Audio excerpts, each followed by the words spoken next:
Sign up with MyBookie and use our promo code Gators to get your first ever deposit match dollar for dollar. Bet anything, anywhere, anytime with MyBookie. And get the Manscaped Performance Package at manscaped.com for 20% off plus free shipping when you use code GatorsBreak20.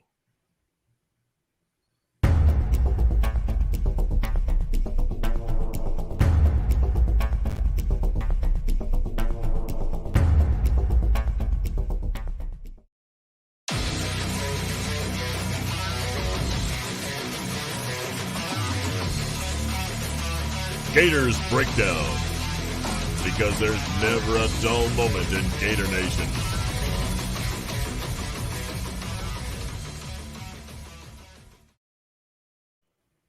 The Gators Breakdown podcast is ready to go. I'm your host, David Waters, and you can find me on Twitter at GatorDave_SEC. Joining you for Big Game Week, Alabama, the Crimson Tide rolling into Gainesville, 3:30 on Saturday. To help me break it all down, get our first little look at this game. Maybe not little look, Will. Maybe I used the wrong word there. This is our first look. We'll see how big it gets here, but plenty to discuss here as Alabama, number one team in the nation, rolls into Gainesville, joined by Will Miles. You can find him on Twitter at Will Miles SEC and his site, readandreaction.com. Plenty there to go and follow Will, get his info, his website, Read and Reaction YouTube channel. I'm telling you, we got you covered, guys. You don't have to go anywhere else. But between Gators Breakdown and Read and Reaction, we come together every Monday here, getting you your Gators coverage. This week, Will, one big game to look forward to. Yeah, man, we've been looking forward to this for more than a week, right? We've been looking forward to this all offseason. Mullen even said it today during the press conference that this is the way you measure yourself, that he doesn't really know, right, how his offensive and defensive lines stack up. And all, last year, obviously losing by 6 points in the SEC championship game. The question in every Florida fan's mind is, can Mullen take that next step? Can he beat a team like Alabama, which he hasn't done at Mississippi State? He hasn't done at Florida yet. And so, being able to go and measure yourself is what this is all about, right? That's why you come to the SEC. It's why you come to the best conference in the world. And so Saturday, we all get to see it.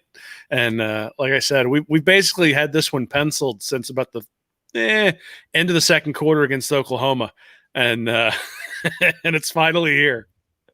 It's a big game. Will's going to be in Gainesville, so it's a big game. Will doesn't get down too often, of course, last year and all the problems that it caused, but Will Miles will be in Gainesville. So everybody, come say hello. First time, Will and I have been together since last Harmonic Woods tailgate, man, 2 years ago, I think, Missouri.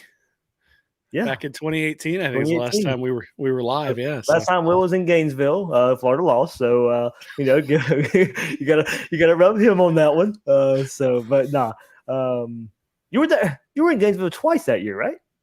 I get down once or twice a year. I'd be honest, it all starts to sort of blur together. Though I think this one I'll remember. I saw a highlight today of the bomb from Brantley to DuBose to open up the Alabama game a few years ago, or like a decade ago now. And I was at that one too. So it's always fun to sort of relive those memories on TV and the highlights after you've been down there for one of those. Yeah. So we'll be in Gainesville. We'll all be down there Saturday having a good time. Tailgating and this week we can get into it. Will, I know, and I said it on the chat this morning, the Twitter chat, and I put it out there. I know the damper has been put on this week just a little bit because of look, the team's putting up 600 yards of offense, and we're still finding things to critique about this team, rightfully so. Doesn't mean everything's perfect out there, and we'll get into the quarterback talk and all that. And 2 weeks ago, this game felt a little different. We get to game week, and not as confident out there. Some Gator fans not out there confident like they were a couple weeks ago. Now we get to the game week, kind of subdued. But, and as I said, go be a fan this week. You never know what happened. You don't want to look back and say, oh, man, I wish I had went out. Wish I had, went all out and talked all the trash I wanted to game week. And if you're one of those trolls on Twitter, go ahead and go troll. Like I said, go have fun with it. Be a fan this week because you don't want to look back and Florida does beat Alabama. and regret that. Oh man, I didn't have the fun I wanted to have. Don't get me wrong, you can make up for it after the game, but have some fun leading up to the game too.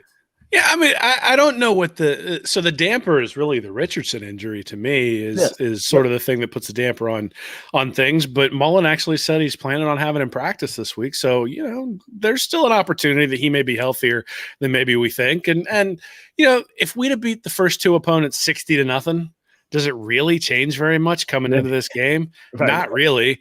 And then I will say that the Alabama juggernaut felt real when they were just manhandling Miami. But then Miami went out and almost got beat by Appalachian State at home.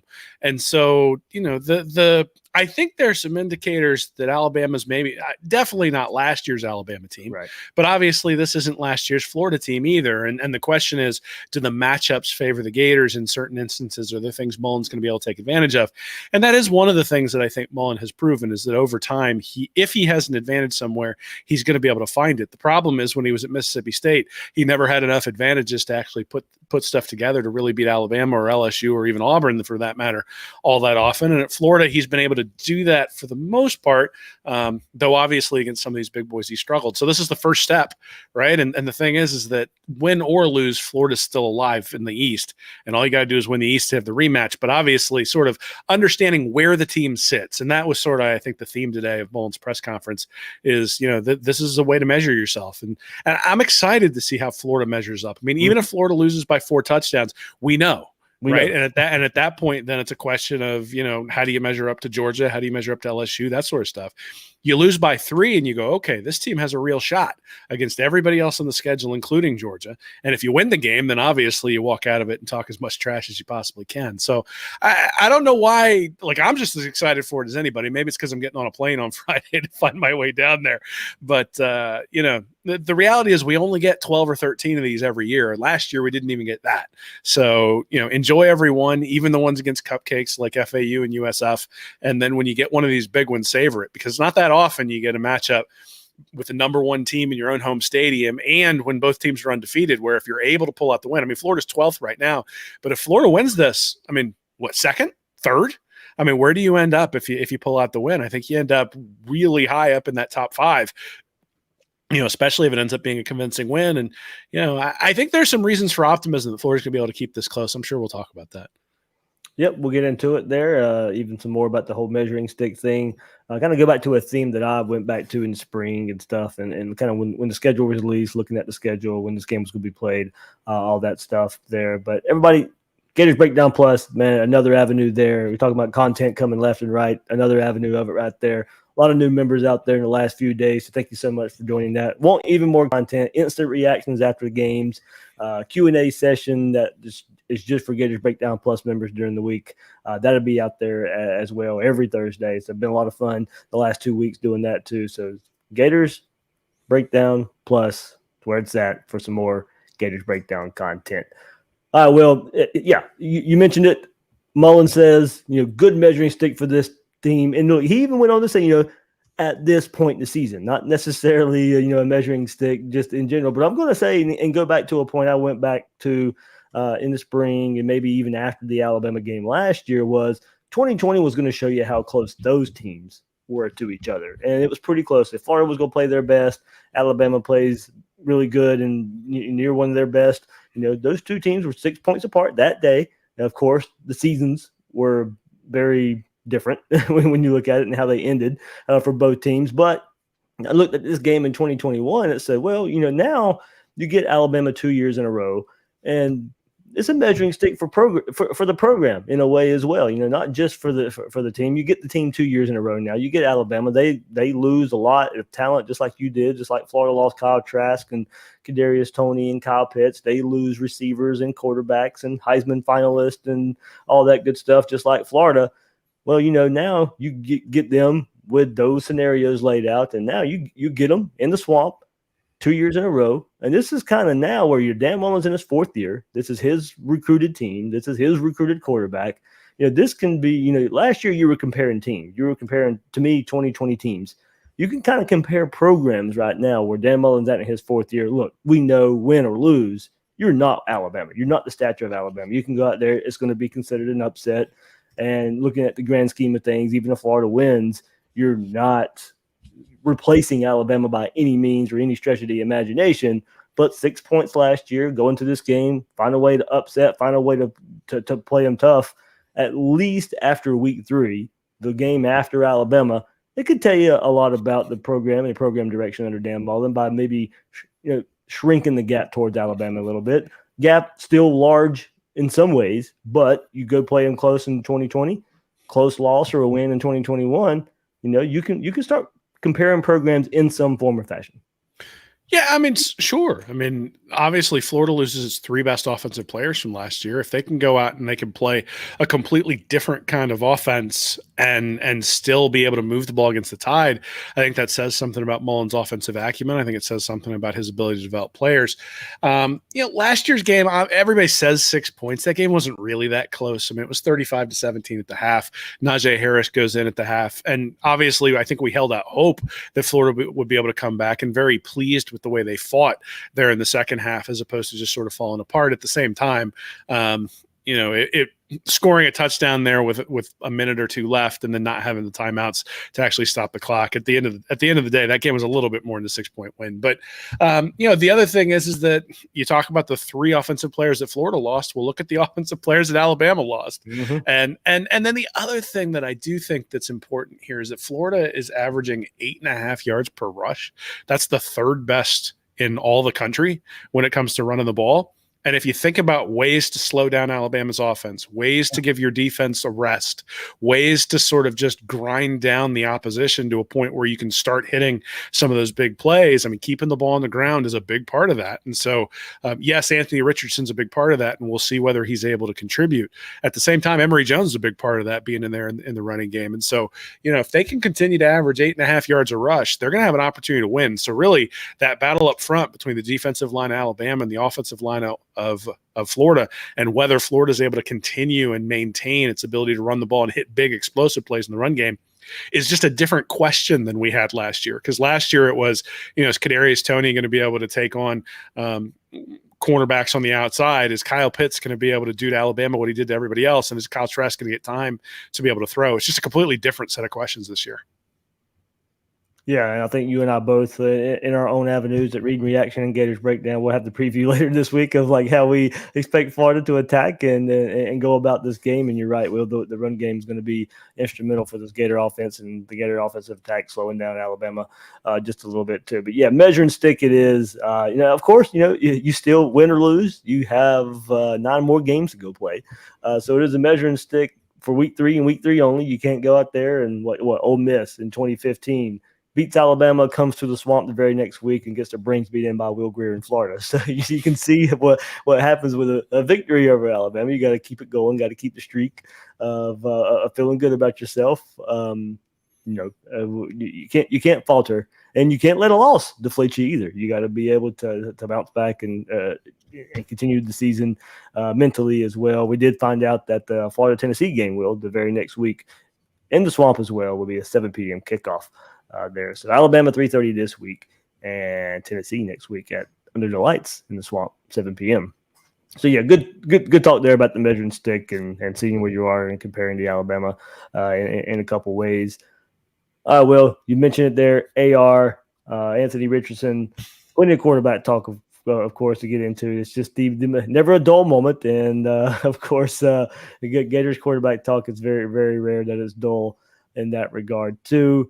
Mullen says Anthony Richardson will go through treatment this week and will practice. Quote, we'll see where he is Saturday. There we go, Will. So maybe a strain, not a tear. Be on the field. We'll see pain tolerance. We'll see healing time. All that. Look, you're probably not running your quarterback a whole lot in practice anyway. But that is part of his game. That's what we have seen. It is, going to affect him if he's not 100% out there going against Alabama. So, of course, the question, Will, is to play or not to play. And we won't know that. We won't know a percentage of how healthy he is, how healthy he is not, how close to 100% he is. If he can safely play and effectively play, I want him out there. And of course, that's an obvious answer, given what we've seen the first couple games. But I have seen that thought out there. Well, the chances of beating Alabama aren't high anyway. Don't want him to lose his confidence. Don't want him to get hurt or whatever. If he can play, go play him. I mean, look, the goal, win or lose, is to get to Atlanta after Saturday. That is the goal. And even with a loss, you may see Alabama again. You never know. Anthony Richardson's he's gonna need those reps. I don't want if look, I know I'm looking ahead. It's a big potential. Everything would have to go right after a loss to Alabama if he's in there. I want him to get the experience there. You don't want Atlanta to be a surprise if you're to play Alabama again in Atlanta. You don't want that defense, the speed to be a surprise. If Anthony Richardson can play Saturday, first of all, it helps the Gators win the game. Second of all, if you see Alabama again, he's going to have some experience against that defense. Yeah, I mean, I think the question is he compromised, right? I mean, because you can't put him out there if he's compromised, if he's going to injure himself further. But if it's just he sort of tweaked it and he thinks he can go, and the doctors don't think it's going to get any worse if he goes out there and plays, obviously he's been the most effective offensive weapon that Florida's had this year for an offense that's really been quite elite, other than its ability to convert in the red zone when they've gotten down there and Richardson's helmet's popped off. And so, I mean, get a new helmet, by the way. Can we get a new chin strap? Can we get some duct tape? Let's get, can we keep that going? Seriously. So, I mean, you're looking at a guy whose fifth longest play was 18 yards, but he's had plays of 80, 75, 41, 36, and 18, 5 explosive plays, 3 passes, 2 runs. They were, 3 of those turned into touchdowns. And then you have the ridiculous 36-yarder where he threw it sort of going the wrong direction. But, I mean, the interesting thing is, I think that might be the most impressive play. Well, so it's actually, so I think it's impressive because it required him to know that he was going to have one-on-one coverage with Copeland, but that he needed to give Copeland time to get open. And so him dancing around back there was purposeful. He was trying to give his receiver time to allow that route to develop, because Copeland's not even looking until he makes the break on the actual route. And so he had to buy time, but he knew he had one-on-one coverage based on the way the safeties were aligned to start the play. And I think that's something that you look at and say, okay, he knew where to go with the ball. He knows he's got one-on-one coverage. Yeah, he made an awesome throw, but even if the throw had been a little bit off, because he had one-on-one, he was going to give Copeland an opportunity to jump up and get it. It's the same thing a couple of weeks ago. He didn't make a perfect throw on the throw to Jamarcus Weston where he sort of got behind defense on 4th and 4, but he was able to find the guy who was in one-on-one coverage, find the guy come open in between the zones, and then be able to hit him there, even though it wasn't a perfect throw. And I think we've sort of seen that with him thus far. It is interesting, though. Mullen mentioned the play specifically against FAU where Richardson didn't make the right read. And that one immediately jumps to mind too, because you could see it almost immediately when it happens. FAU brought a corner blitz. He didn't adjust his coverage, even though he probably should have seen the blitz beforehand. And then once the blitz came, he didn't throw it to his hot guy either. He just basically, deked the guy out of his shoes, ran around, it went for like a 25-yard gain, and everybody got excited. Whether or not he has the ability just when he's completely healthy to do that against a team like Alabama, and then whether or not he has the ability to do that with a hamstring that's not 100% against Alabama are sort of the questions I think we're going to be asking, because he's going to make mistakes. He's a freshman, right? Or a redshirt freshman. So he's going to make some mistakes. The question is going to be, can you live with those mistakes? And, here's the reality. If you're putting up three plays over 40 yards every game, you're going to live with a guy who misses a read every once in a while. There you go. And that was one of the next points I was going to, Will. The good outweighing the bad, and that kind of goes into Emery Jones' play as well. And it's look, AR may be making mistakes. His mistakes aren't turnovers. His mistakes aren't giving the other team the ball. That's the difference for me. Right now, we can get into it. Emery playing better than he was in week 1, week 2, first half, playing good. And, of course, maybe I doomed it. I tweeted out, oh, yeah, the timing's there. Emery's making good decisions. Literally, Will. It wasn't a minute later. There's the first pick, and the avalanche falls there. So they were saying it on the broadcast, too. Hey, he looks much better the first half. He's in sync. He's making better decisions in the run game, not only the passing game. It's there. The timing's there this week, more so than it was last week. And then it falls apart there for Emery Jones in the second half. One more thing about AR, Will, before we move on to Emery a little bit. The part we should all watch for here and looking out for this week, and maybe even the game itself, and maybe this factors into the coach's decision. This is a history of a hamstring injury for AR, and I was talking on Gators Breakdown Plus, and I put it in the chat there. I was like, look, I'm pretty sure this isn't a new injury. So I started asking around, and I know KC, he ended up confirming it as well. But this dates back to the spring when it was pretty bad in the spring. A couple times in fall where it kind of maybe flared up, nothing serious, maybe kind of what he's dealing with right now. He was able to go these first couple games for the most part until that happened. So the worry now is it's just a nagging injury, and now you had the time off from spring to summer workouts and fall camp starting. Really, the only thing that's going to help this thing is rest. Don't have that luxury right now. Rest is not really an option if you can go out there and play, or you just take a cut or play him for this game. And the other side of it, if people basically saying don't throw AR out there because of confidence. If he's not healthy, absolutely, it's an easy decision. But if he's able to play, that injury, if that hammy's not hurting, if he can handle the pain, if it is there. Of course, you don't want to go out there and make it worse and you miss the rest of the season. I think that's the worry some people have. So this history of this nagging hamstring, kind of just wait and see throughout the season as well, not only for the Alabama game, but throughout the season too. Yeah, so there's a couple things there. One is that I have zero worries about his confidence level. Yeah. Because you don't purposefully change your number to number 15 at the University of Florida without knowing what you're doing and having the stones to think you can back it up. Again. So the idea that he's going to get spooked by Alabama if he goes out there and has a bad game, to me is not really relevant. The guy has purposefully said, I'm going to take all the expectations you guys have, and I'm going to put them right there on the front of my jersey and on the back of my jersey, because the expectations that come with the number 15 at the University of Florida are significant. He knew it, and he decided to do it anyway. Now, obviously, it helps with NIL that his initials are AR, so AR-15 makes a lot of sense. At the same time, he knows the expectations. He knew what he was doing when he did that. The fact that he's willing to do it tells me that confidence is not going to be an issue. And to be honest, seeing him chuck the ball around is the confidence isn't going to be an issue either. The hamstring injury is a great point, though, that those things, even if it's not a recurring thing with a particular player, that hamstring injuries tend to be things that take a while to get over. You think about James Harden with the Nets this year, tweaks his hamstring. They think he's going to be back in like the first round of the playoffs, and all of a sudden he's sort of like floating around in the third round against the Bucks and really can't give the Nets what they need in that particular series, because he tried to go a little bit earlier, tweaked it again, and then wasn't able to go. Obviously, football is different than basketball, but at the same time, you can get those things that become nagging injuries over time, and hamstrings tend to be one of those things. So, I look, if Florida decided that they weren't going to play Richardson in this game because they need to make sure they can evaluate him for the rest of the season, I think that's probably an okay reason to let him sit. But if it's confidence that's keeping, if you're worried about his confidence, I think that's a stupid reason to let him sit. The guy has plenty of confidence and has plenty of reason to have confidence. And I don't think a bad game against Alabama is going to deplete that at all. Though, again, if you're worried about him having a bad game against Alabama, I think you're worried about some stuff that he hasn't shown any sort of reason to have that worry, right? I mean, look, he's going to turn busted plays into 20-yard runs. Looks like he's going to throw to the right guy when everything goes right with the checks to the line of scrimmage. Is he going to screw up a few of those things? Sure, but he might turn them into a 50-yard run when he does. So, all about balance for me, Will. Good and bad. Even good and bad for him. I think the good will outweigh the bad. And compared to the other quarterback on the roster too, I think the good outweighs the bad.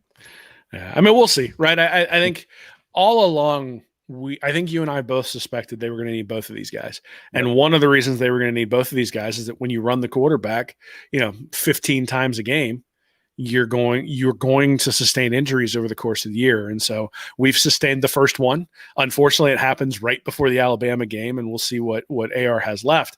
But the good news is that Emery Jones has played quite a bit the last two games, and so he's going to be prepared to go into this game against Alabama. And he did some nice things last week, like you mentioned, especially in the first half. There were some things you could see. Was it anywhere close to what Anthony Richardson did? Nah, not even close, right? But at the same time, he did do some nice things. We saw some progression from week 1 to week 2, and that's what we hope to see, right? Progression from week 2 to week 3 when they play Alabama, eliminate some of those major mistakes and sort of start there. There you go. If you can eliminate the major mistakes, and if this run game is anywhere close, and look, it's not going to be. It's Alabama. But if it can resemble some of the things that we saw the first couple of weeks, you're going to build a game plan. You're going to build a game plan this week. The game plan this past couple of weeks, all right, let's go see what we do well. Let's go see what we don't do well. just don't turn the ball over. Okay, well, you did that. That's part of the problem there, but not much game planning going on like there is going to be for Alabama. There'll be wrinkles, there'll be plays, there'll be, but a game plan to me built around the run game. Try and limit some of these mistakes by Emery Jones, give him some easy reads. And look, the thing that's going to help him the most is Florida, that run game to look a little bit like it has the first couple of weeks. I think Florida's going to try it. I think they should try it. I think that's the strong part of the offense. That's what we knew about the offense coming into this season. That's what we have seen from this offense the first couple of weeks. And the explosion it has been better from the running backs. A lot of the explosion has, of course, come from Anthony Richardson, but more explosive runs from the running backs too. Offensive line helping out is there. Chain reaction will for me. That's going to help Emery Jones there, and a game plan now built around some of the things. I mean, look, there's going to be risk that's going to have to be taken in this game at some point, in some form or fashion. But at least now, Mullen knows going through spring, going through fall camp, now going through these first couple games, he knows what Emery Jones does well, what Emery Jones does not do well. Now you go build a game plan around it, and hopefully will. I mean, it's going to be limited somewhat unless Emery Jones has just comes out and for whatever reason plays better versus Alabama than he did versus FAU and USF. But going to be dependent there. But look, we knew. I mean, before the season, even game 3, even if AR doesn't come up limping with a hammy just a little bit, good chance this game was still going to come down to somewhat of what Emery Jones can do.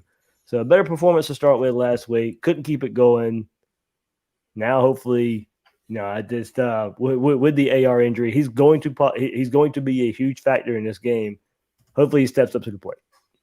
Yeah, and I think Mullen maybe over the last couple of games has given him some different things to do and probably has a little bit better idea of the things he can ask of him and the things that he can't ask of him.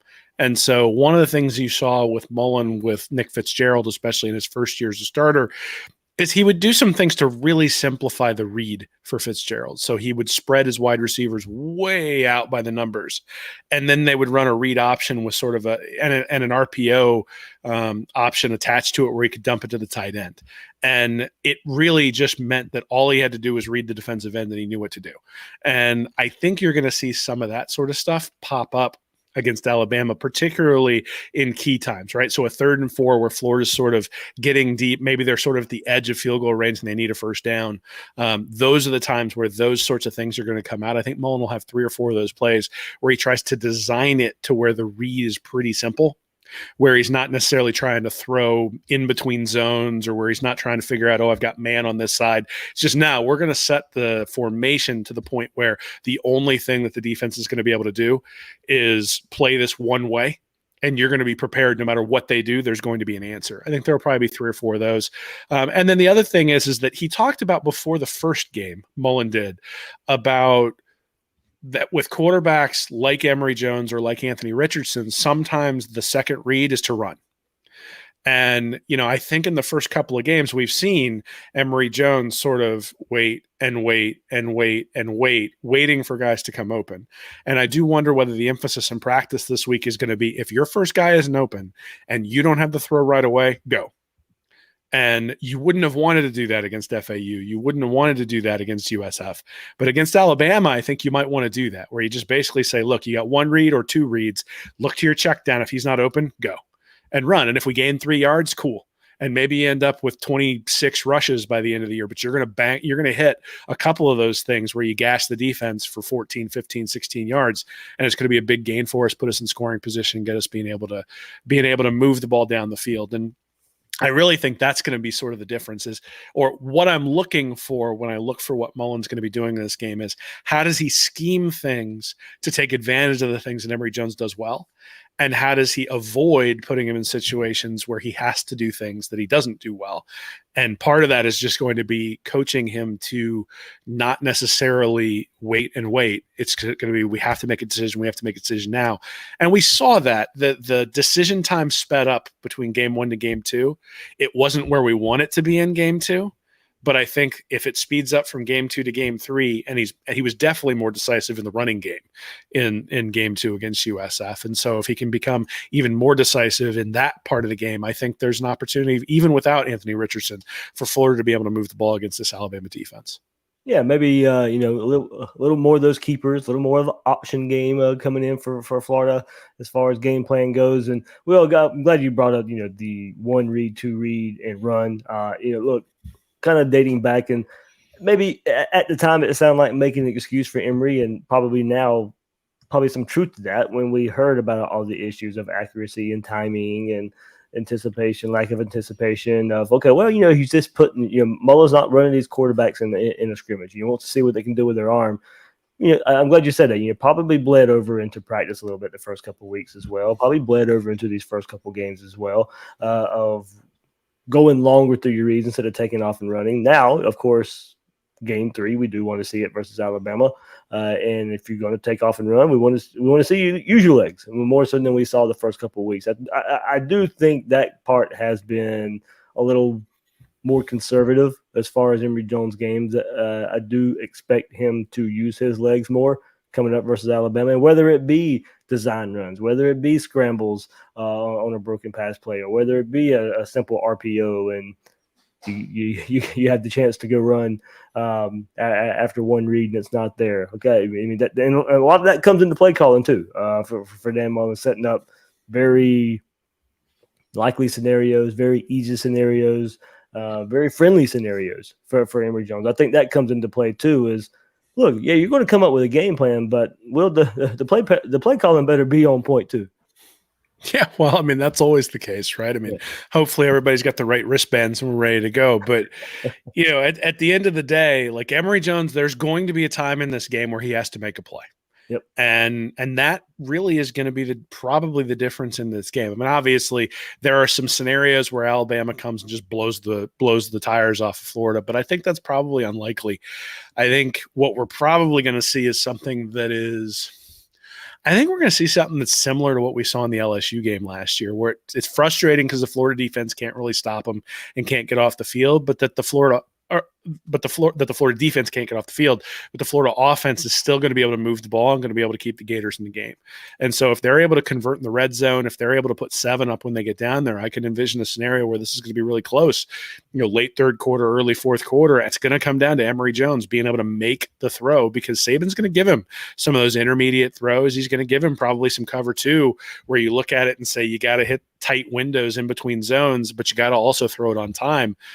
Is he going to be able to do that when it really comes down to it? You got to do it. I mean, that's one of the challenges, but around that is going to be Mullen putting him in situations where he's able to take advantage of his athleticism. You saw it a little bit in the game against USF. They started doing sort of those like half boots where he was getting the ball quick to the wide receivers on the little out routes. His first completion to Wells was the sprinting out to the right and I think 1, it's clear that he does that pretty well.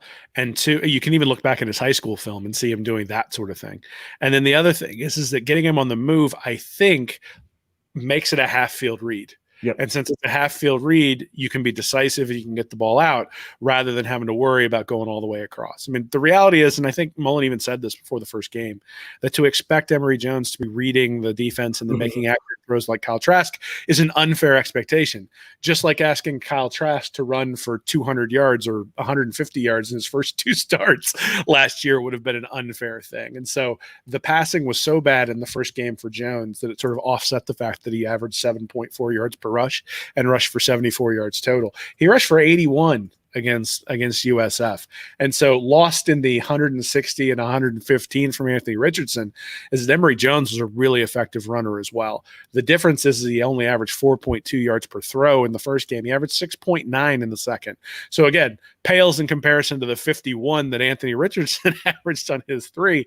But if he can average 7 yards a throw, but 6 yards a rush, Florida's going to be effective at moving the ball. And that's the reality, is that, the running portion of this for Emery Jones is probably a bigger deal than the passing part of it, until it comes down to, when the screws really start to tighten late in the third quarter, early in the fourth quarter. There's going to be a time where a big throw has to be made, and we'll see whether he's able to make it. And that'll be the difference, right? I mean, when you look at whether Florida's able to get over the hump, it'll probably be, does it end up right in the arms of an Alabama defender and go the other way?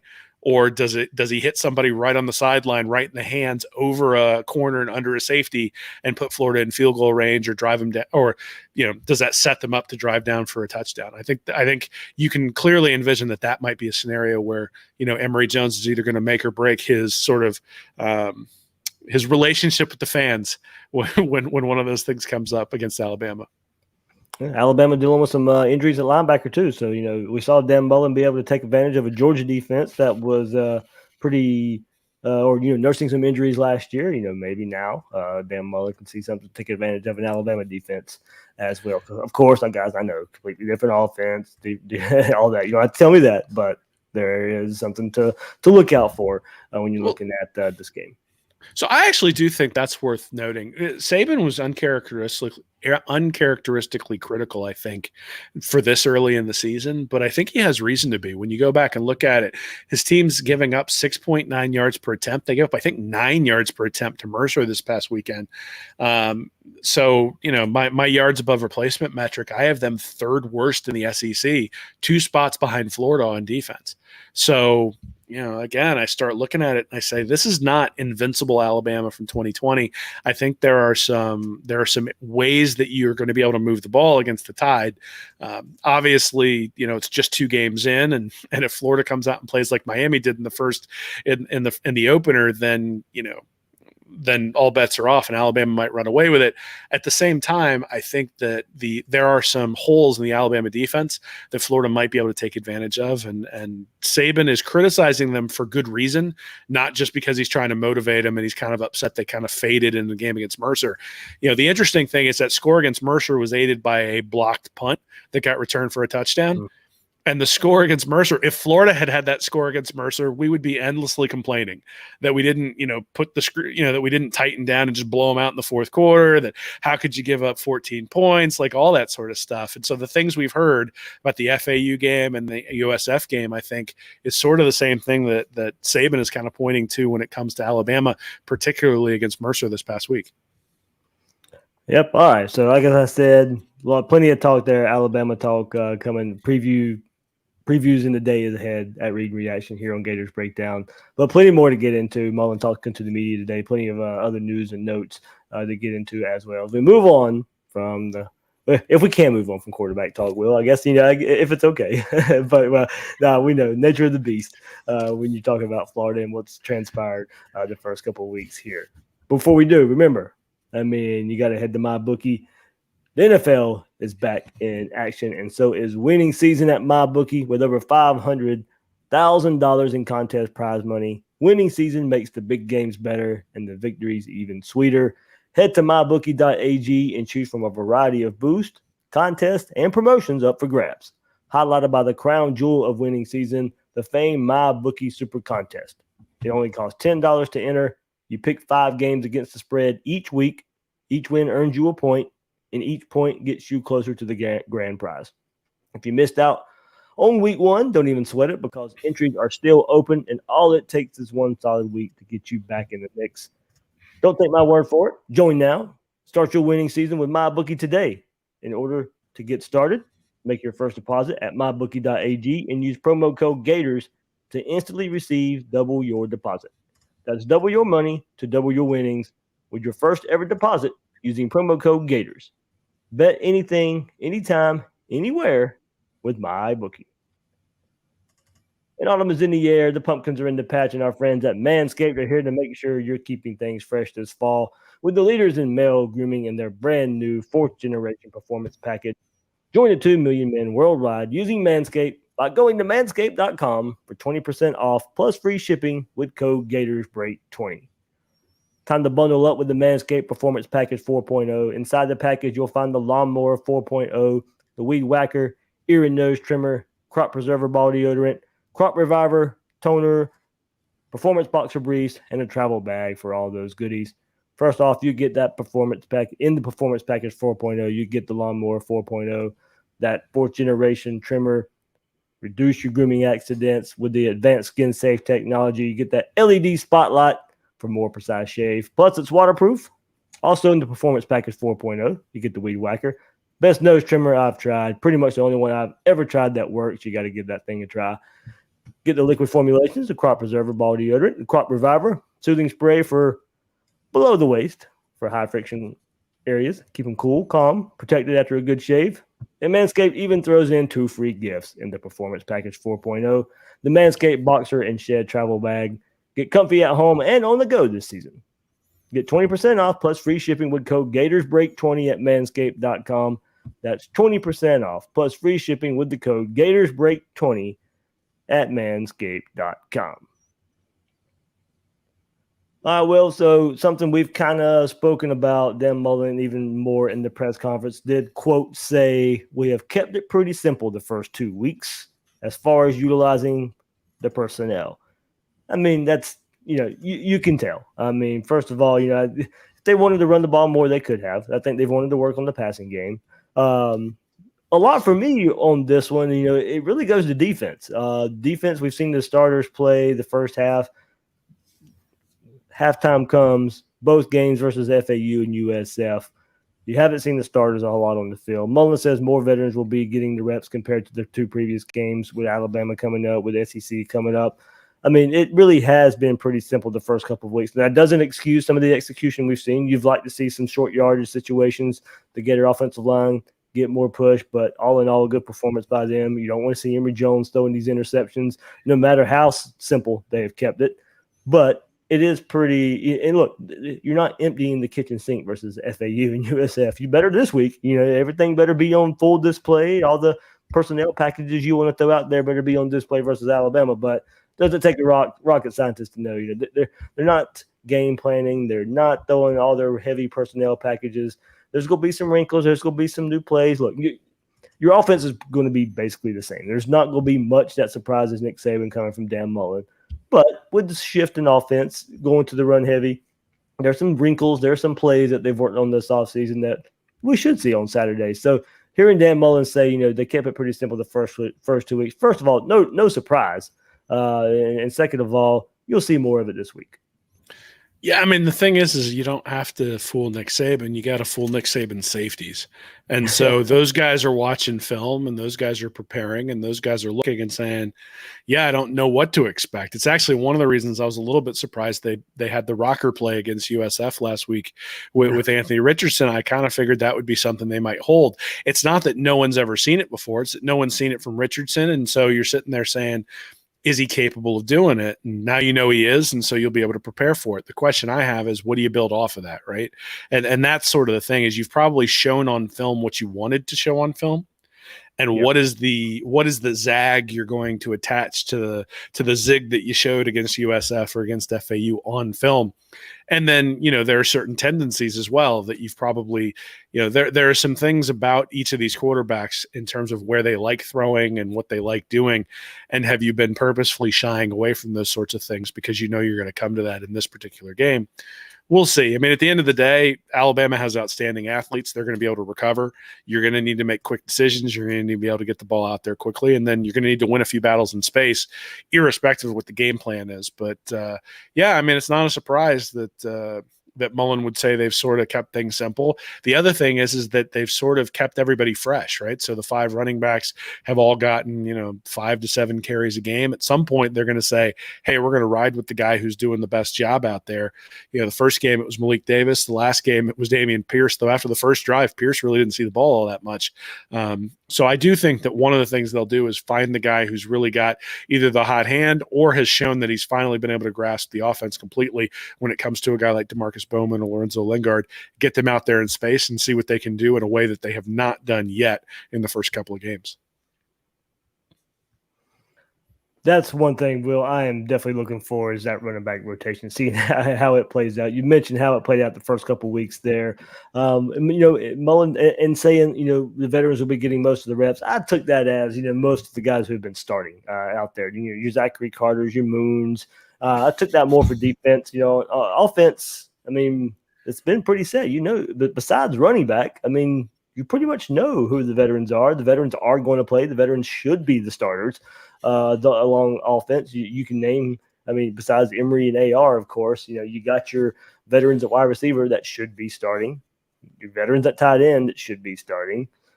Running back, I know a lot of people want to question how it goes there, but I like what I've seen so far from Damian Pierce and Malik Davis these first couple of weeks. Offensive line, you better go with the veterans because there's not much behind the 5-6 guys we've seen there. So, when he says that, I take it as guys who've played a lot, guys who, to me, so far have proven this year to be the better players on the field. Your Carters, your Moons. Vogel's been around the program now, and he's not starting, but I think he should be pushing for more playing time. I just took it as a lot of those guys we've seen on defense in the second half. When I saw a lot of people saying they had to go look for a roster and see who a certain number was. And, oh, man, that guy has a hyphenated name. I don't even know who that was. I didn't even know we had a hyphenated guy on defense. So, I mean, it's more about what the starting 11 you're going to see on both sides of the ball. They sprinkled in some pieces here and there, or wholesale changes on defense and wholesale changes on offense. When you see 11 on defense coming up now in SEC play, it's not going to be those 11 guys you saw in the second half. It's going to be 2 or 3 of those guys on the field with the rest of the starters. Same for offense. We've seen the personnel packages and the mass substitutions that they do on offense sometimes. I think we'll start seeing that more versus Alabama there too. But I wouldn't take that quote too hard about, taking it to heart too much about says more veterans will be getting the reps compared to the previous 2 games. I mostly took that as who's been starting the last couple games. Those guys are going to be out there. They've earned the reps. They've earned the playing time. Now we're going to see how they can do for a whole game instead of getting up. We don't need you out there anymore. We need to keep you healthy.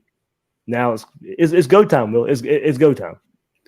Yeah, I mean, it's been 2 years since we've had cupcake games, so I think we kind of forgot that when you don't start off the season with Ole Miss and Texas A&M, you actually get young players in there and give them some reps. I mean, the whole point, you get up 35-3, why not, right? And in fact, the biggest thing you wanted to do at that point was get out of the game without an injury or a severe injury. That's one of the things that was so disappointing about Richardson pulling up at the end of that touchdown. Is it was great to see him in there and go for that touchdown, and I was sort of laughing in terms of just this guy's ridiculous as he was running there. And then it was like, oh, no, please be a cramp.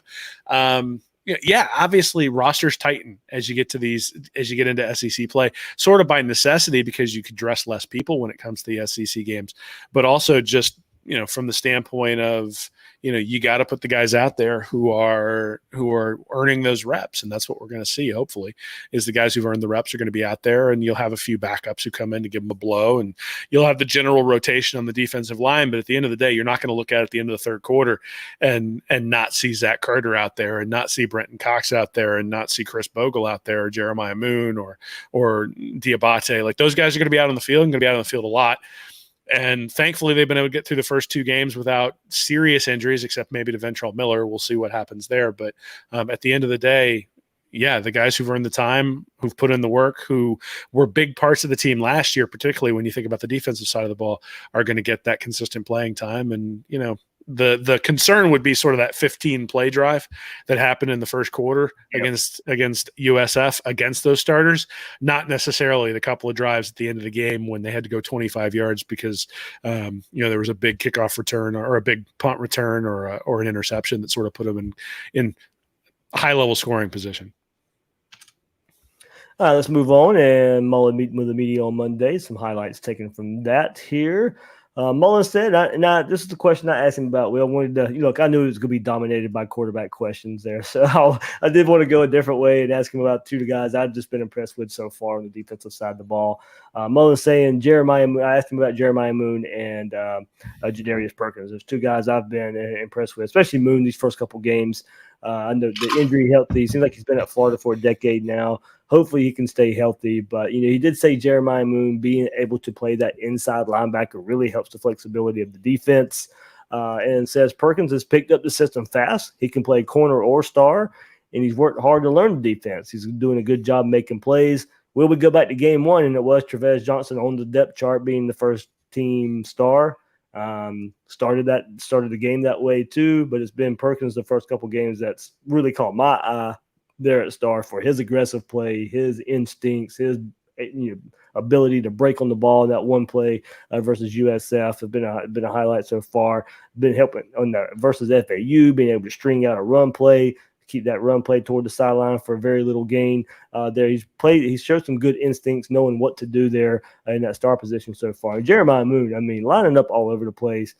Right over an offensive lineman, going to play the edge that we've seen him play for the last couple of years, but also that inside linebacker role. Nice twist there for the staff to find that, and he's played pretty good there. Now, of course, the first big test for everybody this week is Alabama, but seeing a new position like Kim, seeing how he stacks up there, we'll get into it too. Ventrell Miller. Mullen said they'll find out more. I know, you ask around, he'll be out for a little while. So maybe Jeremiah Moon of course, he's not Ventrell Miller playing inside linebacker, but he's been doing pretty good these first couple games. And I like the way the staff has found that role for him and moved him around a little bit. And he's been a difference maker in these first couple games.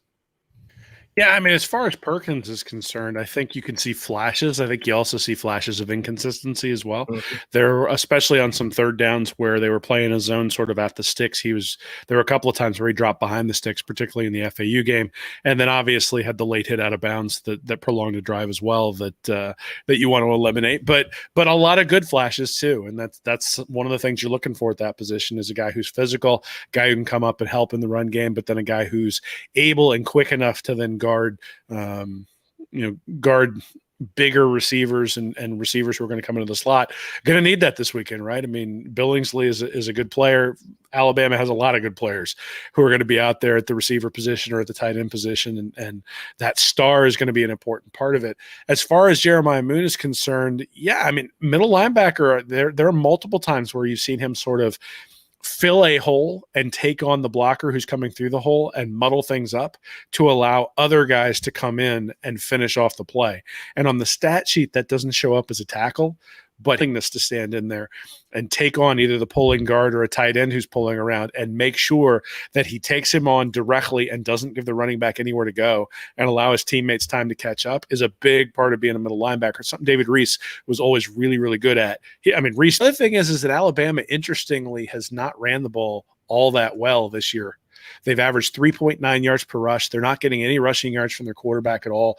Last year, they averaged 5 yards per rush. So this is a little bit different offense. I mean, they are 24th overall in yards per pass, 9.1 yards per pass, but 3.9 yards per rush. So again, I sort of look at it and say, if there's Florida has some things that I think they'll be able to do, even without Ventrell Miller on the defensive side of the ball, that are going to challenge Alabama. Now, we'll see if Alabama's up to the challenge, but this is a different offense than last year's Tide for sure, and hopefully Florida's able to take advantage of that. Yeah, I also think we can say for all the good feelings we can have, maybe Florida being a little vanilla, maybe holding some things back, we'd say the same thing for Alabama too. I mean, they got up so big on Miami to begin with. No need to really dive far into the playbook for them either. They played Mercer as well. So, that's the thing about early season games. Well, you just don't know enough about these teams yet. We can try and glean from what we see, can try and go from the past and try and tie things together. But we'll know a whole lot more about Alabama and Florida week 3 in the game coming up this week. And you're going for Jeremiah Moon. I mean, lead the tackles there, Will. I mean, he's got 11 total tackles this season so far in 2 games, 4 of them being solo, 7 assisted there. But, total tackles there, you find Jeremiah Moon up at the top. Mahmoud Diabate, second on the team with 10. Bogle up there with 9, Hopper 8, McDaniel with 8, Miller with 8, Rashad Torrance with 8, Bernie 7, Carter 7, Dean 7, Travis Johnson 7. So there's a kind of quick rundown of what number of tackles look like going into the Alabama game there. So some names you expected to see, some guys really kind of racking up the stats there just because they're on the field, late game situations that you won't necessarily see throughout the season there. So we'll extend in the injury conversation there. Zach Carter was asked about Ventrell Miller today and what Florida's defense would need to do if he can't play versus Alabama. Says he's a great guy, great teammate, great leader, but I feel like we shouldn't have an issue picking up that leadership role given experience across the defense. So good to hear there, of course. Now you see you got to put that to the test this week. It's a lot easier to say those things about leadership till you get punched in the mouth and have to respond there, and that's exactly what's going to happen Saturday for Florida. They're going to have plenty of chances to respond there, but plenty of experience up front with Zachary Carter. I think help leading those guys on the front seven. But also Elijah Blades nursing a hamstring. He went out last week versus the FAU. Was seen in the tunnel just hanging out. I saw him on the sideline in street clothes versus USF this past week. And also Gene Lance. Mullen says it was a bruise. He was seen on crutches at some point in the USF game, but Mullen says he would be back today or tomorrow practicing there. So a couple injury notes as we head into Alabama. We'll see if Blades can come back. Now, I think if this was the game I was actually pinpointing, Will, for Blades to kind of make – and I'm not going to sit here and say he was going to be some lockdown corner or go out there and, have 2 interceptions in a game and return it for a touchdown. But the way and delayed, him coming on campus, he was going to need some time to get acclimated into the defense. Bama's week 3, I thought it might just time out to where, this would be the game where he would be on the field a whole lot. Did play in game 1 a little bit.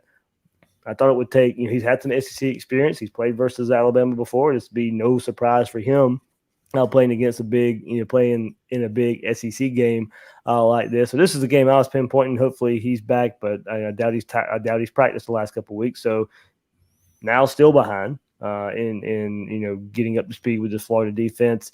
And the Lance, and we just talked about his improvement there with the run game, and he was instrumental in that speed option run by Emery Jones versus USF. Sealed the edge there to help launch Emery Jones into the end zone with I think a 30-yard touchdown run on that speed option.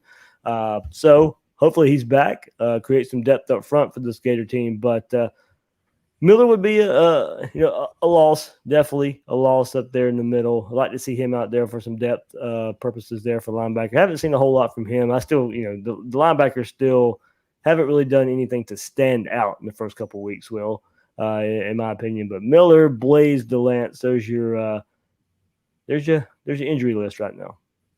Yeah, I mean, I think the Blades injury is significant. We've seen both Avery Helm and Jason Marshall struggle a little bit on the outside. Having an extra option there would be a positive thing. There have been a lot of pass interference penalties on the outside. Even there was one play, I think, where it was Jason Marshall I thought it was going to be a pass interference, and the officials let it go in the game against USF this past week. Really not getting your head around in time when the ball's thrown up, the receiver stops, the DB runs into him, and all of a sudden you get a pass interference. There have been a couple of those in the first couple of weeks. A couple of times where the safeties weren't necessarily in the right position either, and I don't think that the DBs got the help that they thought they were going to get, and so it looked worse than it is. But certainly I think the second cornerback spot is a place where it would be nice to have some help from Blades. I think we're probably a little bit better off the linebacker position. Tyron Hopper has been okay. I don't know that he's been fantastic, but he's been okay when he's been in there. You've also got Diabate. You've got the ability to slide Moon in there, Amari Burney. So you've got guys who have the ability and have some experience playing linebacker. But obviously last year, Alabama took advantage of Florida's linebackers in a lot of different ways in the game last year. But at the same time, it's really easy to do that when you got Najee Harris going for 7 yards every time he touches the ball. And I don't know that Alabama is going to have the ability to do that this year because of some of those guys up front. Desmond Watson has really been I think he might be able to steal a couple of series in this game, allow the rest of Florida's defensive tackles, Antonio Valentino, Tyrone Truesdale, Daquan Newkirk, and Gervon Dexter, be able to give them the blow that they need a couple of times, especially when it seems like Alabama may really go to the run. And so, that kind of helps out the linebackers as well. And last year, they just didn't have that. They didn't have anybody up front who could stop the linebackers, or who could stop the offensive linemen from getting to the linebackers. And then the linebackers were getting mauled. Now, Miller is the one guy at linebacker, and maybe Moon as well, who have the ability to take on the offensive lineman who's coming around the edge. If you get an offensive lineman on Diabate, it's over, right? Like the run is going through. Yeah, that was the one play Derek Tyson shared of the tight end for USF. Pulling, here comes Diabate trying to fill the hole. I mean, he was aggressively attacking the hole and just gets stonewalled by the USF tight end. Well, the reality is Diabate is not he's a speed linebacker. He's not a power linebacker. Ventrell Miller and Jeremiah Moon are strength linebackers, not speed linebackers, if you were going to characterize either of those guys. And so, again, depending upon how the game plays out and what Alabama's trying to do with its running backs, they might be able to take advantage of those guys. But I think linebackers probably – I'm less worried about linebacker than I am about defensive back, put it that way. The injury to Blades, even though Miller, I think, is a more valuable player to Florida over the course of the year, I think that the drop off from Miller to the next guy at linebacker might be less than the drop off from Blades to the next guy at defensive back. Yeah, give me Miller back by Kentucky. That's that would be the game I'd circle in a few weeks. I don't know the extent of the injury. I was told to expect him out for a little while, but maybe 3 weeks for Kentucky would get him back there. But of course, Alabama this week, Tennessee next week. So some games in between there. Won't overlook the one that's happening this Saturday. So, all right, Will, man, that will do it for this episode. Can't wait to see you in person, not behind the computer screen on Saturday for the first time in a couple of years. Of course, I guess give us a tiny. What are you looking? I mean, we've kind of talked about it here just a little bit briefly. What are you looking for Saturday? You can save some for your preview, of course, whatever, but maybe a little tease. What you looking for Saturday? So the biggest thing I'm looking for is how often is Alabama able to get into the backfield? So they have not been real good at getting into the backfield in the first 2 games. 9 tackles for loss, 4 sacks. That's 7% of their total tackles have gone for loss. Last year it was up around 10%. And 3% of their sacks, or 3% of the total tackles, the ratio of sacks to total tackles. And last year it was up around 5%. So you start looking at those numbers and you say they're not getting in the backfield as often. And what does that mean for a team like Florida that's able to run the ball? Right. Well, it means that hopefully you can get to the second level. You can get a guy like Malik Davis on a linebacker, on a safety one-on-one, or you get a guy like Emery Jones or Anthony Richardson on a linebacker or on a safety one-on-one. And we've already seen that those guys can win those battles. Last year, they didn't have the ability to do that. There was no ability to run the ball. They had to rely on Kyle Trask.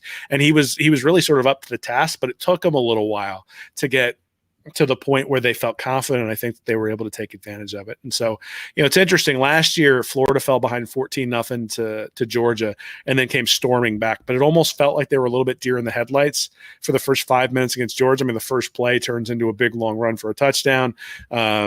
And all of a sudden they're down 14-0. They're really struggling. And then they're able to turn it around. Last year sort of felt like they got hit in the mouth in the first half against Alabama.